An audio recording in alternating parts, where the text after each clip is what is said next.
আজকের আলোচ্য বিষয় একটি কবিতা যার নাম the applicant.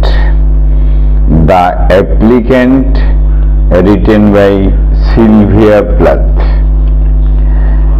Sylvia Plath was an American poetess, novelist and short story writer. Sylvia Plath struggled with her mental illness, but সারা জীবন বড় যন্ত্রণায়, ডিপ্রেশন, হতাশায় কাটে। অর্থাৎ she struggled with her mental illness, একটা মানসিক অসুস্থতা, and her writings, তার যে লেখালেখি, reflects her personal battles, তার ব্যক্তিগত জীবন যুদ্ধ, এই বিষয় তার লেখালেখির মধ্যে রয়েছে। উইথ ডিপ্রেশন, অর্থাৎ তার ব্যক্তিগত বিষয়গুলোর মাধ্যমেই তিনি সার্বজনীন কিছু লেখার প্রয়াস করেছেন। She attempt to commit suicide again and again.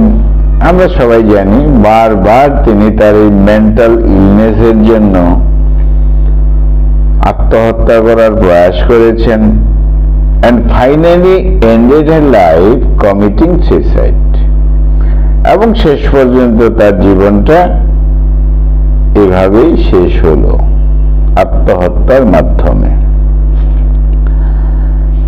Sylvia Plath is called confessional poet. তার একটা স্বীকারোক্তি ছিল, খুব পরিষ্কারভাবে নিজের কথা তিনি বলতেন তার লেখালেখির মধ্য দিয়ে। She followed feminism, নারীবাদী বিষয়টা তার মধ্যে ছিল, অর্থাৎ তার লেখালেখির মধ্যে ছিল। তার বিশেষ কবিতা Daddy gives the details of her crucial life. Daddy কবিতার মধ্যে তার ব্যক্তিগত জীবনের অনেক কিছুই পাওয়া যায় এবং তার মধ্য দিয়েই ফেমিনিজমের একটা বিষয় তিনি রেখেছেন। তাহলে সিলভিয়া প্লাথ তার যে কবিতা দি অ্যাপ্লিক্যান্ট, আবেদনকারী, is a free verse poem, অর্থাৎ নিয়মিত ছন্দহীন কবিতা। এই ফ্রি ভার্স পোয়েম হলো দ্য অ্যাপ্লিক্যান্ট এবং একটা ড্রামাটিক মনোলগ। এটা তার স্বগোক্তি, ড্রামাটিক মনোলগ। অর্থাৎ এই কবিতার মধ্যে বক্তা তার কথা বলছেন,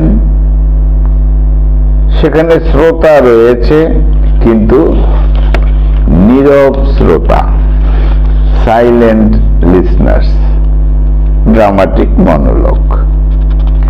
এখানে আমরা লক্ষ্য করব একজন সেলসম্যানের কথা বলা হয়েছে। কথায় কথায় আমরা পেয়ে যাব কে সেলসম্যানের ভূমিকা নিয়েছে। অর্থাৎ সেলসম্যানের যে কিছু প্রশ্ন, তথাকথিত জিনিসপত্র বিক্রি করে এমন অর্থে সেলসম্যান নয়, বিক্রেতা নয়। আসবো আমরা সে কথায়। সেলসম্যান বা সেলস পার্সনটা কে? এই সেলস পার্সন, এই বিক্রেতা, তার যে তিনি যে ইন্টারভিউ নিয়েছেন, আয়রনিক্যালি, ঘুরিয়ে ফিরিয়ে অর্থবহ একটা বিষয়।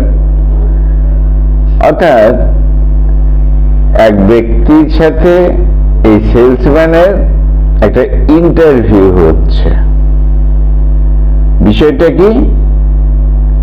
এই ব্যক্তি যে অ্যাপ্লিক্যান্ট, আবেদনকারী, who has applied to marry সে বিয়ে করতে এসেছে, হ্যাঁ, as well as to buy a wife, যেন একজন ওয়াইফ ক্রয় করতে এসেছে।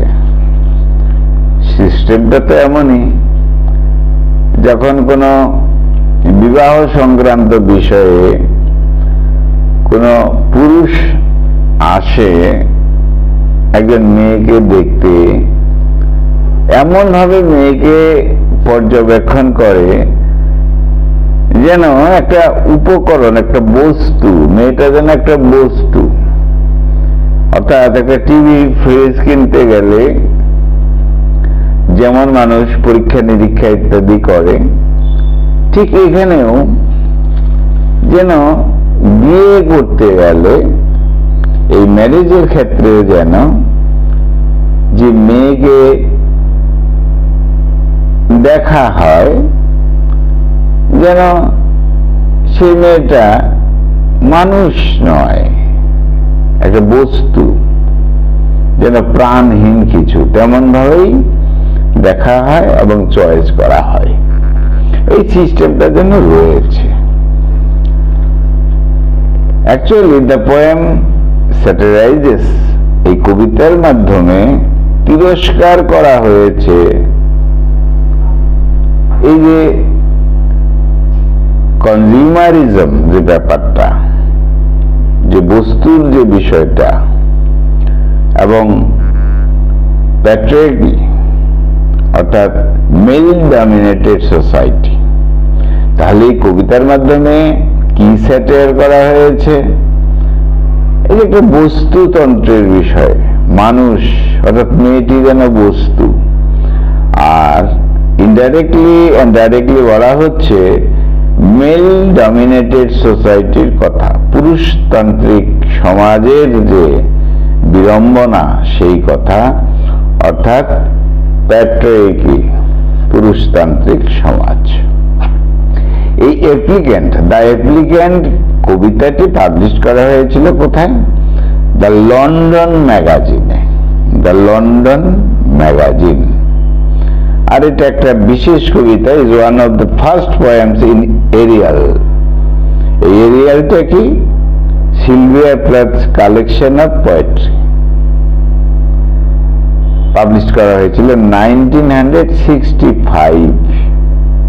It was 5 months period before her death in 1963. তাহলে এই কবিতাতে যিনি স্পিকার, বক্তা অর্থাৎ সেলসম্যান, কিসের সেলসম্যান? সে তার নিজের মেয়েকে হোক বা তার বাড়ির কোনো মেয়েকে হোক বিয়ে দেবে, এই হলো, অর্থাৎ মেয়ের বাড়ির কোন ব্যক্তি, সে হলো স্পিকার, সেই সেলসম্যান, অর্থাৎ সে যেন তার বাড়ির মেয়েটিকে বিক্রি করবে। এখানে একটা তিরস্কারের বিষয় রয়েছে। তাহলে এই কবিতাটা কি হয়? The poem begins the interrogation, প্রশ্ন, to unnamed applicant, কোন একজন আবেদনকারী, অর্থাৎ সে বিয়ে করতে এসেছে এমনটাই ধরা যেতে পারে। যে বিয়ে করতে এসেছে সে অ্যাপ্লিক্যান্ট, আবেদনকারী, তার সাথে প্রশ্ন হচ্ছে মেয়ের বাড়ির কোন এক ব্যক্তির কথা হচ্ছে। সে প্রথমে একটা সাংঘাতিক প্রশ্ন করছে, তাতে উঠে আসছে এমন বিষয় যে কি, দ্য ইন্টারভিউয়ার অর্থাৎ মেয়ের বাড়ির ব্যক্তি asks if any of the applicants body parts are prosthetic or artificial.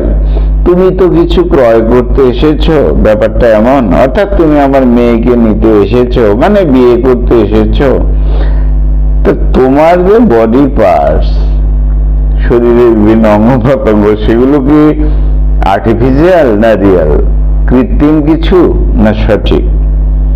সাংঘাতিক একটা বাইটিং স্যাটিরিক্যাল বিষয়। তুমি কেমন? তার মানে ইনডাইরেক্টলি এমন বলা হচ্ছে তুমি কি উপকরণ, তোমার মধ্যে কি মন প্রাণ কিছু নেই বা ইত্যাদি। অর্থাৎ তুমি অন্তত পক্ষে হিউম্যান বিংস এর মতো আসনি, তুমি কিছু উপকরণ ক্রয় করতে এসেছো এমন মনে হচ্ছে। তাই প্রশ্ন যাচ্ছে যে অ্যাপ্লিক্যান্ট, তোমার বডি পার্টস আর আর্টিফিশিয়াল, এগুলো কৃত্রিম নয় তো বা এরকম কিছু, কিংবা এনি ডিভাইসেস ফর মোবিলিটি, তোমার অঙ্গের সবকিছু সচল রয়েছে তো, তিরস্কার করছে। অর্থাৎ টেক্সটে এরকম বলা হয়েছে, are you our sort of a person, তুমি কেমন ব্যক্তি। Do you wear a glass eye, তুমি গ্লাস পরেছ। আচ্ছা, তুমি তো গ্লাস পরেছ, তার মানে তুমি চোখে ঠিক দেখো তো, ব্যাপারটা কিন্তু এরকম। ফলস টিথ, তোমার দাঁতগুলো সঠিক তো। আর এ ক্রাচ, তুমি ক্রাচে করে মানে ভর করে আসো কিনা, এসেছো কিনা। এব্রেস, অর্থাৎ তুমি পারফেক্ট কিনা। এব্রেস, কিংবা তোমার শরীরে কোথাও বাইন্ডিং উইথ সামথিং, কিছু কৃত্রিম ভাবে লাগানো আছে, বেঁধে রাখা আছে, এরকম নয় তো। আর হুক, কোন ক্লিপ বা কোন রিং তোমার বডিতে এরকম নেই তো। রাবার ব্রেস্ট, তোমার যে চেস্ট দেখা যাচ্ছে এটা তো রাবার দিয়ে নয়।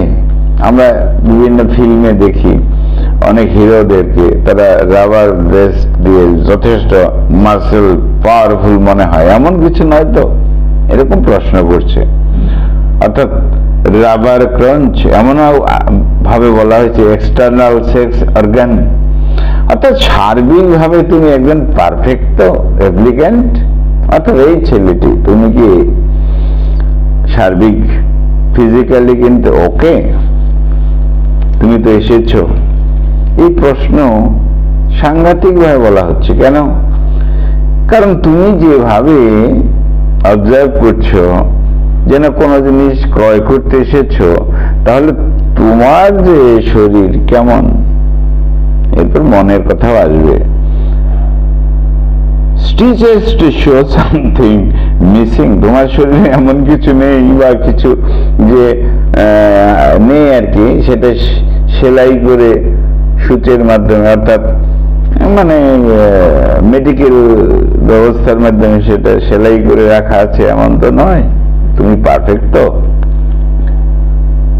নো নো, তার মানে তুমি উত্তর দিচ্ছ না না, তার মানে কি তুমি পারফেক্ট, তুমি একজন পারফেক্ট, তুমি বিয়ে করতে এসেছো, ব্যাপারটা এরকম। আচ্ছা, এবার মেয়ের বাড়ির যে ব্যক্তি ইন্টারভিউয়ার, সে প্রশ্ন করছে অ্যাপ্লিক্যান্টকে, if he has had anything removed, তোমার শরীরে যা কিছু আছে এগুলোকে সরিয়ে ফেলা যায় কিছু। লিভিং স্টিচেস, অর্থাৎ তুমি সুই সুতা দিয়ে লাগিয়েছ, অর্থাৎ কিনা মেডিকেল কোনোভাবে কৃত্রিম ভাবে লাগিয়েছ, সেটাকে সরিয়ে ফেলা যায়। অর্থাৎ তুমি পারফেক্ট কি না, সাংঘাতিক বিষয়। এবং মেয়ের বাড়ির যে ব্যক্তি ইন্টারভিউয়ার, সে কনফার্ম করতে চাইছে যে অ্যাপ্লিক্যান্টস উত্তর দেখ নো, তার মানে এমনটাই বিষয় যে তুমি বলবে যে না, তার মানে তুমি বলবে তুমি একদম ওকে আছো, পারফেক্ট আছো, তুমি বিয়ে করতে এসেছো।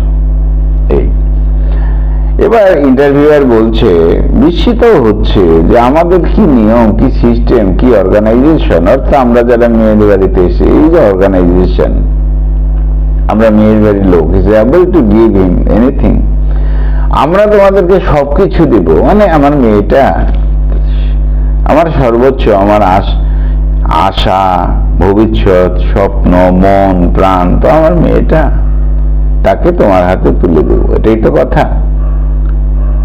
এই জন্যই তুমি এসেছো। আর আমার মেয়েটা, যেখানে আমার বিশ্বাস, প্রাণ, ভালোবাসা, সেটাকে বস্তুর মতন করে নিয়ে যেতে চাও। তার মানে আশা, ভালোবাসা, আমার বিশ্বাস, আমার সবকিছু, এটা একটা বস্তু তুমি মনে করছো। হে আবেদনকারী, হে অ্যাপ্লিক্যান্ট, মানে সমাজকে বলা হচ্ছে, পুরুষতান্ত্রিক সমাজকে বলা হচ্ছে। এবার বলা হচ্ছে কবিতায়, the applicant begins to cry, যে বিয়ে করতে আসছে অ্যাপ্লিক্যান্ট সে যেন কাঁদছে, মানে যেহেতু অরাজি আছে এমনটা বোঝা যাচ্ছে। and the interviewer tells him, বলছে to stop, কাঁদবে না, অর্থাৎ কাঁদবে না বলতে তুমি মনে কিছু করবে না, অন্যভাবে না, ওপেন হিজ হ্যান্ড, তোমার হাতটাকে খোলো দেখি, বিষয়টা এরকম। ইন্টারভিউয়ার এবার বলছে অ্যাপ্লিক্যান্টকে কনফার্ম করতে, the applicants hand is empty, তোমার হাতটা তো এমটি না, কিছু নেই তোমার হাতে। আর ইন্টারভিউয়ার অফার্স করছে the hand of the wife, তোমার হাতে কিছু নেই, দেখা যাচ্ছে না, আর তোমার সেই খালি হাতে আমি আমার মেয়েটাকে, আমার বাড়ির মেয়েটাকে দেব। এইভাবেই ব্যাখ্যা করা হচ্ছে, অর্থাৎ তোমার হাতে কিছু দেখা যাচ্ছে না, আইরনিক্যাল বিষয়, তোমার হাতে কিছু দেখা যাচ্ছে না, অর্থাৎ তোমার কিছু নেই, ব্যাপারটা এরকম। তাহলে তোমাকে আমি দেব আমার সব ভালোবাসা, আমার মেয়েটাকে। টেক্সটে বলা হয়েছে যে how can we give you a thing, তাহলে একটা জিনিসকে কি করে দেই তোমার খালি হাতে। মেয়ের বাড়ির লোক সে বলছে গিভ ইউ এ থিং, একটা বস্তু আমি দেব তোমাকে, মনের যন্ত্রণায় বলেছে আমার এই মেয়েটা বস্তুর মতন তোমাকে দেব। স্টপ ক্রাইং, অর্থাৎ তুমি কিছু বলো না, ওপেন ইউর হ্যান্ড, ও হাত খোলো। অ্যাপ্লিক্যান্টকে বলছে এমটি, ও খালি হাত, খালি হাত, সাংঘাতিক অর্থবহ কথা। তাহলে এখানে যে মেয়ের বাড়ির যে লোক ইন্টারভিউয়ার, তিনি এখানে সেলসম্যান, সেলস পার্সন বোঝা যাচ্ছে, তিনি ব্যাখ্যা করছেন যে wife can fill the applicants empty hand, আমি যে মেয়েটিকে দেব তোমাকে বিয়ের জন্য, বিয়ে করে নিয়ে যাবে, সে কিন্তু তোমার এমটি হ্যান্ডটাকে পূর্ণ করবে। তার মানে মেয়েটির মধ্যে সেই পূর্ণতার শক্তি ক্ষমতা আছে, সব তোমার যে এমটি হ্যান্ড সেটাকে পূর্ণ করতে পারবে। তাহলে অ্যাকর্ডিং টু দ্য স্পিকার, এখানে she is also willing to bring the applicant, তোমাকে চা করে দিতে পারবে, মেসেজেস হিম, তোমাকে মেসেজ করে দিতে পারবে যাতে গেট রিড হিজ হেডেক, তোমার মাথা ব্যথা কমে যায়। তার মানে কি, অ্যাপ্লিক্যান্টকে টি করে দিবে, চা করে দিবে, তার মানে সবকিছুই দিবে, তোমার খাওয়া দাওয়ার সব ব্যবস্থা করবে, মেসেজ করে দিবে, আই মিন সার্ভিসটা দেবে, সেবা করবে তোমাকে, তোমার হেডেক কমিয়ে দেবে। তার মানে তোমার যে অসুস্থতা সেও কমিয়ে দেবে এই মেয়েটি। কি করে এই খালি হাতে দেই, এইভাবে প্রশ্ন করছে, অর্থাৎ সমাজকে প্রশ্ন করছে। এবার বলা হচ্ছে তাহলে কি তুমি, অ্যাপ্লিক্যান্টকে জিজ্ঞেস করছে যে তাহলে উইল ম্যারি হার, বিয়ে করবে তাকে। টেক্সটের মধ্যে আবার হচ্ছে empty, here is a hand, হাত সেটা এমটি, তাই সেরকম একটা খালি হাতে দিতে হবে আমার ভালোবাসার বিষয়টাকে। নেক্সট বলছে to fill it and willing to bring teacups and roll away headaches, ওই কথাগুলোই সব করে দেবে আমার মেয়েটি। And do whatever you tell it, কি বলবে তাকে, উইল ইউ মেরি ইট, সাংঘাতিক কথা, ইট সাংঘাতিক আঘাত। বলা হয় নাই উইল ইউ মেরি হার, তুমি তাকে বিয়ে করবে, না না না, বলা হয়েছে উইল ইউ মেরি ইট, এই বস্তুটাকে তুমি নিবে, তুমিও তো বস্তু, তোমার মনটাও বস্তুর মতন, মেয়েদের একটু বস্তু, প্রাণহীন, সেই জন্য তুমি এইভাবে দেখতে এসেছো। তাই বলা হয়েছে উইল ইউ মেরি ইট, তুমি কি বস্তুই নেবে, ইনডাইরেক্টলি তুমি বস্তু নিতে এসেছো। ইট ইজ গ্যারান্টেড, ইন্টারভিউয়ার আর মেয়ের বাড়ির লোক বলছে এটা গ্যারান্টেড, নিতে পারো তুমি। To thumb shut your eyes at the end. আচ্ছা, শেষে যখন তোমার চোখ বন্ধ হয়ে যাবে, আই মিন চোখ বন্ধ হয়ে মানে মরে যাবে তুমি, and results of sorrow, দুঃখ সময় আসবে ইত্যাদি, we make, তখন কি হবে বলো তো, we make new stock from the salt। তুমি যখন মরে যাবে তখন আমার এই মেয়েটিকে কিন্তু ফিরিয়ে নিয়ে আসতে হবে, আবার তার জন্য নতুন করে চিন্তা করতে হবে। হাউ অ্যাবাউট দ্য স্যুট, কি হবে বলো তো, কি বিষয়টা এখানে খুব সাংঘাতিক একটা বিষয়। বলা হয়েছে I notice you are stark naked, তোমাকে তো উলঙ্গ মনে হচ্ছে। উলঙ্গ কোন অর্থে, অর্থাৎ কিনা তোমার তো প্রাণ নেই না, তুমি দেখতে এসেছো বস্তুর মতন, মানুষ নিতে এসেছো, বিয়ে করতে এসেছো, তা তোমার যে পরিস্থিতি, যেহেতু তুমি বস্তু নিতে এসেছো, তা বস্তুকে বিয়ে করবে, তা তুমি নেকেড, উলঙ্গ, মানুষ হিসাবে তোমার অনেক কিছুই নেই, বিষয়টা এরকম। এবং বিভিন্ন জন বিভিন্ন ভাবে বলবে হাউ অ্যাবাউট দিস স্যুট, এই কিন্তু এই যে একটা স্যুট দেখতে পাচ্ছ, একটা পোশাক, একটা ড্রেস, এর কি হবে? এবার ইন্টারভিউয়ার আর সেলস পারসন প্রমিসেস, প্রতিজ্ঞা করছে, applicant dies, when the applicant dies, যখন সে মারা যাবে, the wife will close his eyes, কি হবে? এই ওয়াইফ তো তার চোখ বন্ধ করবে, কমপ্লিটলি, আই মিন ডিভাস্টেটেড, হতাশায় পড়ে যাবে, নির্জনতায় পড়ে যাবে, কেউ তার নেই, তুমি মরে গেলে তারও তো চোখ বন্ধ হয়ে যাবে। এ বক্তা তাই বলছেন যে এই যে অর্গানাইজেশন, এই যে ব্যবস্থা, তখন উইডি হয়ে যাবে মেয়েটি, আর তারপর কি হবে? সে দুঃখ করবে, লবণাক্ত চোখের জল তার ঝরবে, দুঃখে পড়বে, আবার সামথিং নিউ রিসাইকেলস করে, লাইক বয়েলিং বোনস এন্ড, হাড় মাংস সব ঠিকঠাক করে, আই মিন সুস্থতা দিয়ে তার জন্য আবার ব্যবস্থা করতে হবে, এটা আমাকেই করতে হবে। The applicant is completely naked, তাহলে তুমি কি করলে? তার মানে ইনডাইরেক্টলি বলা হচ্ছে তাহলে তুমি এখানে ভোগ ইত্যাদি করার জন্য ইত্যাদি নিয়ে নিতে চাও, আর কিছু নেই। আমার ঘরের মেয়ে তোমাকে দিলাম, তুমি মরে গেলে, তো সে হতাশায় বললো, আবার তাকে নিয়ে আসতে হবে, তাহলে তুমি আর কি আছে? তুই তো বিবস্ত্রর মতনই। ঠিক আছে, তুমি যখন বিবস্ত্রর মতন, বিবস্ত্র তোমার, তোমার কোনো পোশাক নেই, তার মানে তোমার কিছু নেই, সাংঘাতিক সমাজকে আঘাত। অফার সেম এ স্যুট, তাহলে তোমার যখন, তুমি যখন যেহেতু উলঙ্গ, তাহলে তোমার একটা স্যুট আমি দিচ্ছি। কে বলছে? ওই মেয়ের বাড়ির ব্যক্তি, ইন্টারভিউয়ার। ব্ল্যাক অ্যান্ড স্টিফ, এই যে কালো, এই যে স্যুট, তুমি এটা নাও, but not a bad fit, খারাপ লাগবে না তোমাকে, নিতে পারো। তাহলে কি উইল ইউ ম্যারি ইট, তাহলে কি বিয়ে করবে? তুমি কি ওই বস্তুই তো, আমার মেয়েটা তো বস্তুর মতনই, আর এই যে স্যুটটা, যেটা ব্ল্যাক স্যুট, এটা তো তুমি নিতে পারো, এটাও তো বস্তু, তো বস্তুকে বিয়ে করবে, নেবে স্যুটটাকে বিয়ে করবে। ইট ইজ ওয়াটারপ্রুফ, খুব ভালো, কিন্তু তার মানে ওয়াটারপ্রুফ বলতে এখানে তোমাকে প্রোটেক্ট করবে, এও তো প্রোটেক্ট করবে, এই স্যুটটা, এই পোশাকটা, এই ড্রেসটা তোমাকে প্রোটেক্ট করবে, যেমনটা আমার মেয়ে করবে।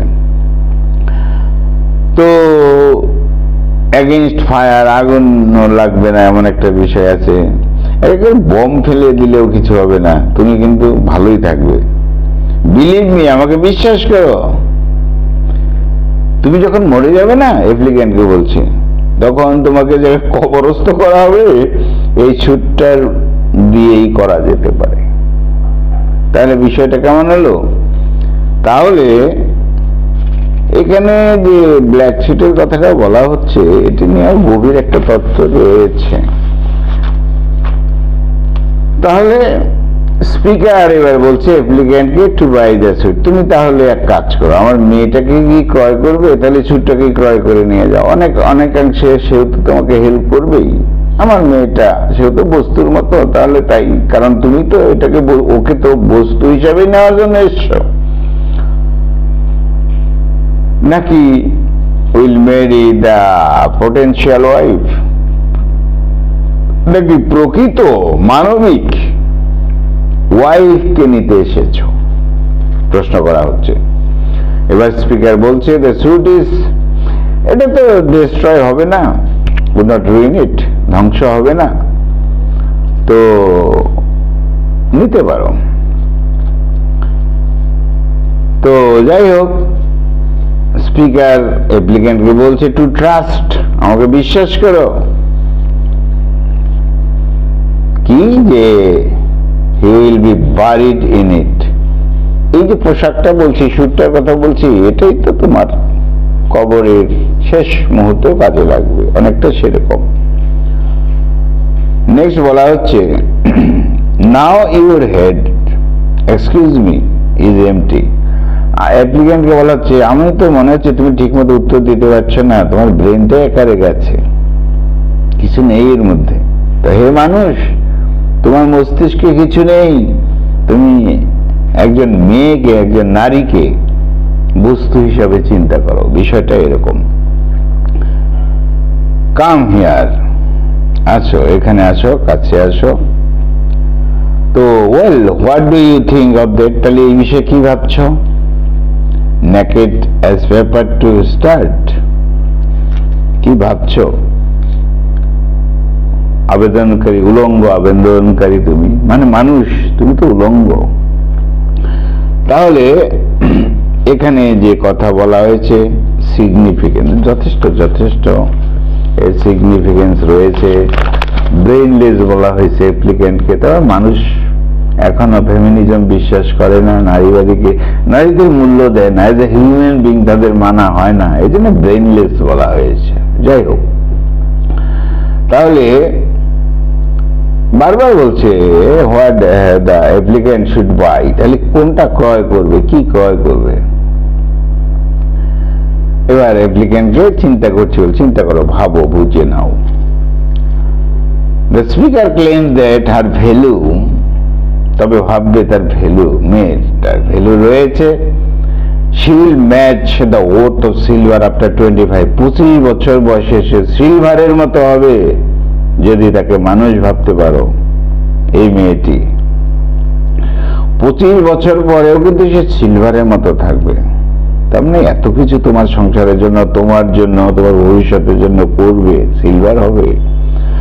আর গোল্ড আফটার 50, 50 বছর বয়সেও কিন্তু আমার এই মেয়েটিকে যদি হিউম্যান বিং হিসেবে তুমি গ্রহণ করতে পারো, অ্যাজ এ হিউম্যান, তুমিও মানুষ হয়ে, তাহলে 50 বছর পরে কিন্তু সে কি হবে? Gold after 50। ভাবো, তোমাকে ভাবতে হবে। she will act like a doll brought to life, তোমার জীবনে পুতুলের মতন, পুতুল মানে এমন নয় যে প্রাণহীন পুতুল, তোমার মানে পুতুল বিষয়টা হলো তো তোমার একেবারে জীবনে আনন্দ, উৎসব, খেলা, সবকিছুর মধ্য দিয়েই তোমার জীবনটা চলবে, ভাবতে পারো তুমি। she can sew, সে সেলাই করবে, কুক, রান্না করবে, she can also talk at length, দীর্ঘ সময়, দীর্ঘ বছর তোমার সাথে কথা বলবে। বাট ইন 20, বলা হয়েছে টেক্সটে, but in 25 years she will be silver, in 50 gold, a living doll, প্রাণবন্ত এই পুতুল। এভরিহোয়ার ইউ লুক, যেখানে চাইবে তাকে পাবে। ইট ক্যান সিউ, যাকে তুমি ইট ভাবছো বস্তু, সে সেলাই করতে পারে। ইট ক্যান কুক, সে রান্না করতে পারে, যাকে তুমি ভাবছো যে প্রাণহীন। It can talk, talk and talk, তোমাকে সাথে দীর্ঘ জীবন কথা বলতে পারে। এইভাবে সাংঘাতিক ভাবেই আক্রমণ করা হয়েছে এই সোসাইটিকে। উইল ইউ ম্যারি ইট, বিয়ে করবে মানবিক মেয়েটিকে নাকি বস্তু হিসাবে? মেরিট, মেরিট, বারবার প্রশ্ন করছে স্পিকার। বিষয়টা এরকম, খুব সাংঘাতিক বিষয়। সমাজকে, পুরুষতান্ত্রিক সমাজকে আঘাত করা হয়েছে। এখানে জেন্ডার রুলসের ব্যাপার আছে, মেল ডোমিনেটেড সোসাইটির কথা আছে। যে সেটিং অ্যান্ড টোন বিষয়টা কিরকম আছে, এটা মকিং বিষয় তো আছে বলে মনে হয়, তিরস্কার থাকবেও, কিন্তু স্যাটিরিক্যাল ইন্টারভিউ, বাইটিং স্যাটিরিক্যাল, খুব আঘাত করছে সমাজকে, এরকম বিষয় রয়েছে। অর্থাৎ ironic tone against the male dominated society and depressed of women society. নারীদের যে হতাশা আর কি, হতাশার অবস্থা, সেটাকেও ব্যাখ্যা করা হয়েছে। স্ট্রাকচারটা কি কবিতার? স্ট্রাকচার কনভারসেশনাল, কথোপকথনের মাধ্যমে সেখানে বক্তা, যে স্পিকার, যে ইন্টারভিউয়ার আর অ্যাপ্লিক্যান্টের সাথে সিরিজ অফ কোশ্চেন হচ্ছে, ড্রামাটিক মনোলগ এটা বলাই হলো। ইন্টারভিউ প্রসেসটা একজন যেন বিচার করছে, জাজ করছে, ইন্টারভিউয়ার জাজ করছে অ্যাপ্লিক্যান্টকে। কি জাজ করছে? যে তুমি মানুষ কি না, মানুষ হিসাবে তুমি মানুষ খোঁজ করতে এসেছো, মানুষকে বিয়ে করতে এসেছো, না বস্তু হিসাবে বস্তু পেতে এসেছো, ইত্যাদি। তাহলে এখানে একটা ম্যাটেরিয়ালিস্টিক ভিউ অফ ম্যারেজ, বিয়ে ব্যাপারটাকে এক অর্থে একটু বস্তু বিষয়ক চিন্তা করা হয়, ভাবা হয়, ইগনোর করা হয় নারীদেরকে। ম্যাটেরিয়ালিস্টিক ভিউ অফ ম্যারেজ, এরকম একটা তিরস্কার এখানে রয়েছে। এখানে যে প্রসেসটা, how marriage is viewed as contractual rather than personal and emotional, এটা মানবিক ব্যাপার হবে, পার্সোনাল হবে, ইমোশনাল ব্যাপার হবে, একটা কমিটমেন্টের ব্যাপার হবে, তা বাদ দিয়ে এটা একটা কন্ট্যাক্ট করার জন্য যেন আসছে, এরকম একটা বিষয়। এখানে অ্যাপ্লিকেন্টই জাজেস করা হচ্ছে তাকে, এরকম বিষয়। কিভাবে? ম্যাটেরিয়াল পজিশন মনে করা হচ্ছে, একটা বস্তু মনে করা হচ্ছে ওই নারীকে। অর্থাৎ এখানে একটা পার্সোনাল যে কোয়ালিটিস মানুষের হিসাবে নারীদের কি করা হয়? ডিহিউম্যানাইজেশন, একটা অমানবিক ভাবে তাদেরকে দেখা হয় নারীদেরকে। অর্থাৎ value in a domestic setting এর মধ্যে তাদেরকে ধরা হয়, কিন্তু নারীদের যে গুরুত্ব, যে ইম্পর্টেন্স, তারা যে হিউম্যান বিং, সেরকম চিন্তা করা হয় না। তাহলে এটা একটা স্যাটায়ার। এখানে ক্রিটিসাইজ করেছেন সোশ্যাল নর্মসকে, সোশ্যাল সিস্টেমকে, কাস্টমকে, অর্থাৎ পুরুষতান্ত্রিক সমাজকে। জেন্ডার রুলস তো রয়েছে, পুরুষরা যা করবে তাই, মেয়েদেরকে কমোডিটিস হিসাবে চিন্তা করা হয়। এইভাবে কবিতাটা শেষ করা হয়েছে। অর্থাৎ কিনা এখানে হিউম্যান অ্যাসপেক্টস অফ রিলেশনশিপ, মানুষের সম্পর্ক যে একটা হিউম্যান অ্যাসপেক্ট থাকবে, মানবিক দিক থাকবে, তা যেন নেই। তাহলে এই দ্য অ্যাপ্লিকেন্ট কবিতাটা একটা বাইটিং স্যাটিয়ার, একটা মারাত্মক একটা তিরস্কার রয়েছে। এখানে যে রিলেশনশিপ, এটা কমোডিটিস রিলেশনশিপের মতন, বস্তুর সাথে সম্পর্ক, বিষয়টা এমন নয়। ট্রেডিশনাল যে জেন্ডার রুলস রয়েছে তাকেও, তার বিরুদ্ধেও বলা হয়েছে। অর্থাৎ এখানে নারীদেরকে গুরুত্ব দেওয়ার কথা বলা হয়েছে। তাহলে বন্ধুরা, আরো অনেক কথারই রয়েছে, তবু আজকে আমাদের আলোচনার বিষয় ছিল কবিতা দ্য অ্যাপ্লিক্যান্ট, আবেদনকারী, রিটেন বাই সিলভিয়া প্লাক। বন্ধুরা খুব ভালো থেকো, খুব ভালো থেকো। আমার চ্যানেলটা সাবস্ক্রাইব করো। বন্ধুরা, বিশেষ করে আমার ছেলে বন্ধু যারা, তাদেরকেও বলছি যে তোমরা অ্যাপ্লিক্যান্ট হিসাবে অবশ্যই যাবে, হিউম্যানিটি রেখে একজন প্রকৃত মানুষকে খোঁজ করতে যেও। আর যারা মেয়ে বন্ধু, বান্ধবীরা রয়েছে, স্টুডেন্ট, তোমরা এখন ম্যাচিওর, তাই বলা যায়, তোমরাও লক্ষ্য করবে যারা অ্যাপ্লিক্যান্ট এসেছে, আবেদনকারী কেমন, সে বস্তু খোঁজ করতে এসেছে নাকি মানুষ খোঁজ করতে এসেছে, এরকম বিষয় রয়েছে। যাই হোক বন্ধুরা, অন্য কথা, খুব ভালো থেকো, আমার চ্যানেলটা সাবস্ক্রাইব করো।